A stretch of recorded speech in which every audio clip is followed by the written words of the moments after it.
ഇന്നലെ ഒത്തിരി കാഷ്വലായിട്ടാണ് പറഞ്ഞത്. പത്രങ്ങളൊന്നും ഇല്ലാത്തൊരു ചെറിയൊരു മീറ്റിംഗ് ആയിരുന്നു, അല്ലെങ്കിൽ ഒരു സ്റ്റേറ്റ് സമ്മേളനം പോലൊരു മീറ്റിംഗ് ആയിരുന്നു.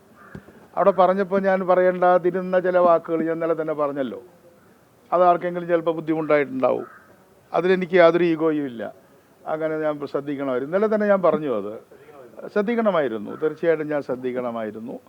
അപ്പോൾ അതുകൊണ്ട് അതിപ്പോൾ അങ്ങനെ ഒരു വിമർശനം വന്നതിലോ അല്ലെങ്കിൽ പ്രതിഷേധം വന്നതിലോ ഒന്നും ഒരു ഈഗോ, എന്താ പറയുക, അങ്ങനത്തെ ഒരു ഈഗോ എനിക്കില്ല, ഒരു ഫോൾസ് ഈഗോ ഇല്ല.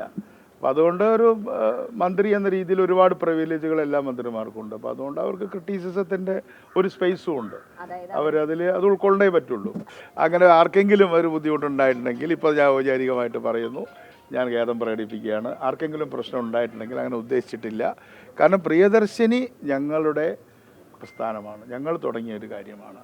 അപ്പോൾ അത് മുന്നോട്ട് കൊണ്ടുപോകുക എന്നുള്ളത് ഞങ്ങളുടെ ഏറ്റവും വലിയ കമ്മിറ്റ്മെൻറ്റാണ്.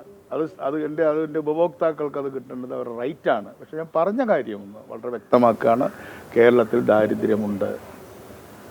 അതാണ് പൊളിറ്റിക്കൽ പോയിന്റ്.